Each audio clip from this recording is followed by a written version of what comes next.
He also won the award in 2012 and joins Tiger Woods as the only two-time winner. Stephen A., your reaction? Well, first of all, he deserves it. To bring a title back to Cleveland, the city of Cleveland and Northeast Ohio for the first time since 1964 in any professional sport, that was an historic accomplishment, no doubt. But it's also something that he deserves so much credit for because it's what he came back to do. He accomplished the mission. There was always adversity along the way. But I think that when you look at an award like this, it's not just for your accomplishments on the court. It's who you are in its totality. You're going to have critics out there who believe that LeBron James, they're going to question his authenticity. They're going to question, you know, how real he is or whatever the case may be, because that's just what critics do.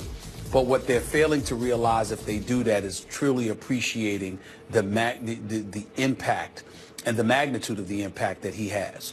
This is not just a guy that restored faith and restored us, you know, just resurrected and revitalized the sports town.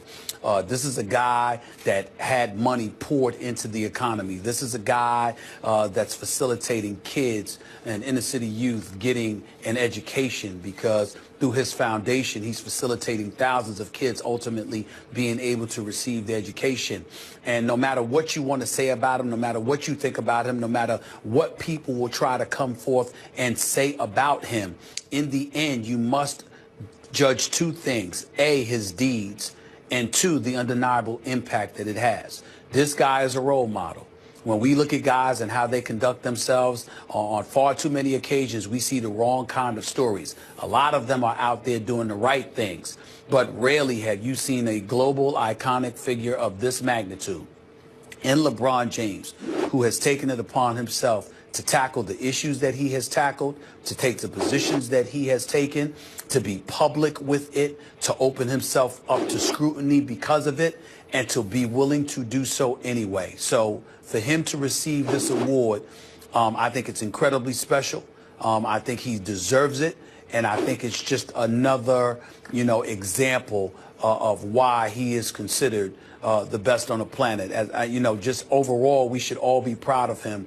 But as a black man, I'm specifically and very, very much so proud of him because when you think about a sports model, a role model in the world of sports, particularly one coming from the community from whence he comes from, is just a great, great thing to see. It really is. I have a couple of things to say here. I think you covered his the importance of his social impact.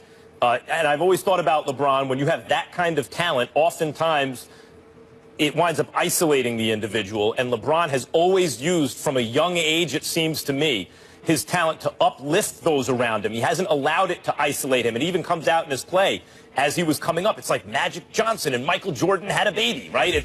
And that turns some people off because he wasn't the killer that Kobe was or that Jordan was in quite the same way. And it turns some people off because he came up so small in Miami in the finals in those fourth quarters. And they thought, like, well, that ship has sailed on LeBron. I just want to say, I want to make it a little bit about LeBron, the player here. And for the haters of LeBron James, and there are a lot out there, and maybe it's because he's a roadblock for your team, you're a Warriors fan or something like that. I get that. That's okay. You can hate on him for that.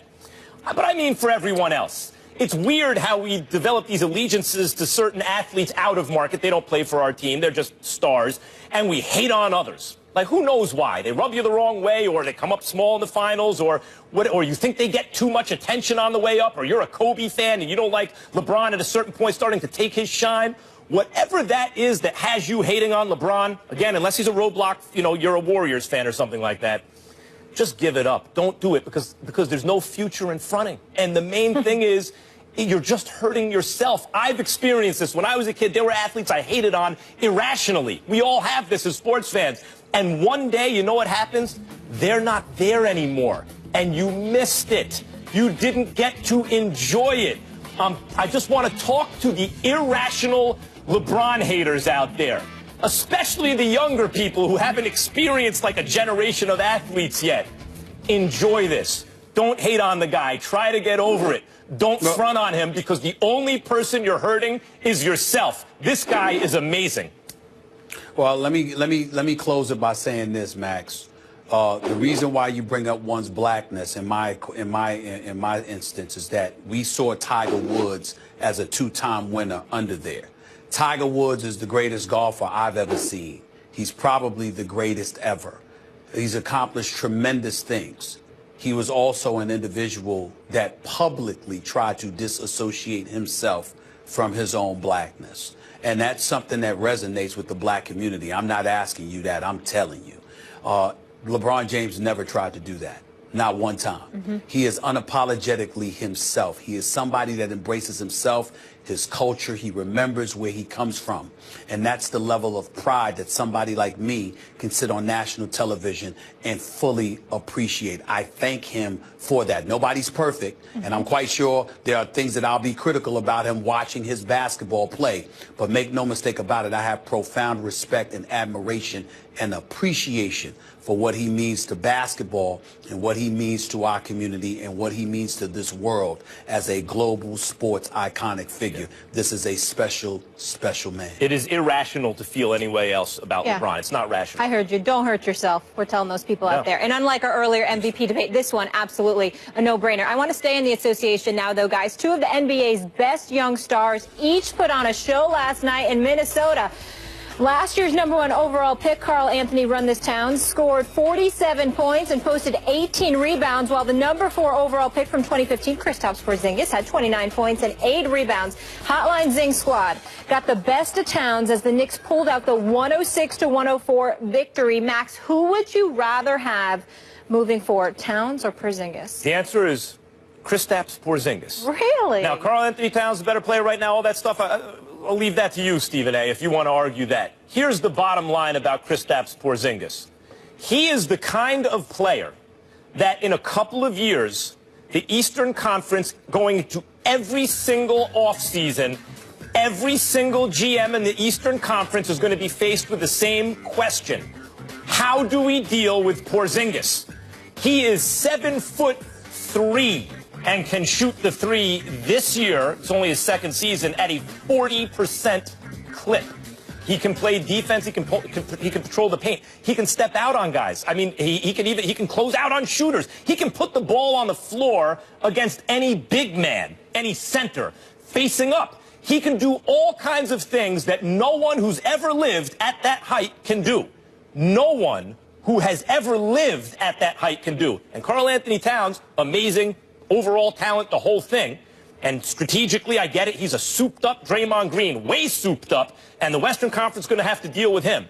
But Kristaps Porzingis is going to be a mismatch for everyone he plays for the rest of his career, and I think the only thing stopping him from being the dominant force in the NBA one day is health. If he can stay healthy, it's his world. Well, listen. First of all, I appreciate you acknowledging he's not better than Karl Anthony Towns yet, #1.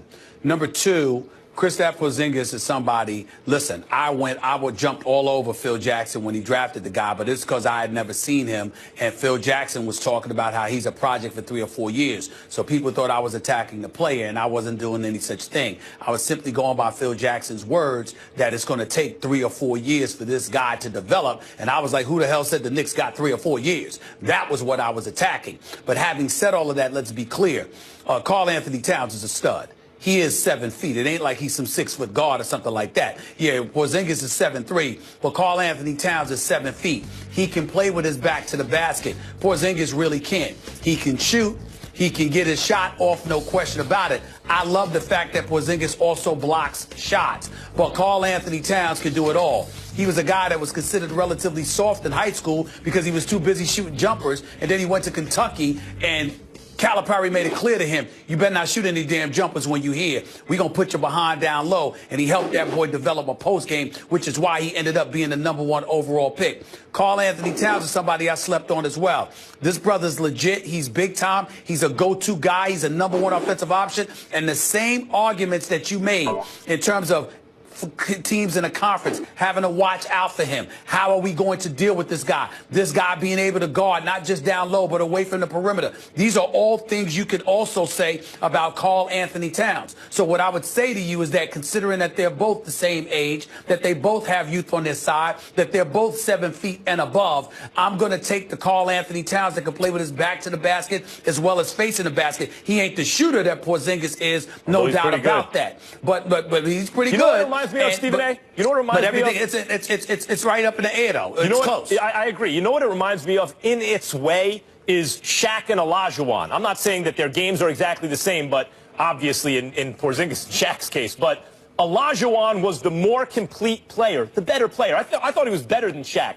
But somehow, Shaq was the more dominating force. Shaq was the guy that the whole league had to figure out what to do with, who you had to devote more resources to. To me, yeah, but so what are you saying? I'm saying that Towns is Olajuwon, and Porzingis, not in terms of style of play, but in terms of potential of the force he can be, is more like Shaq. In this case, his height and his shot make him unguardable and unstoppable potentially. Hold on, because I got a question for you. I'm really interested in knowing your answer to this.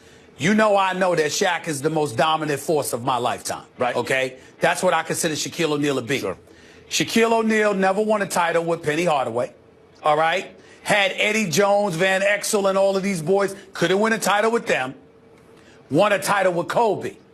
Olajuwon, who did he have? Number of love for my brother Kenny Smith now.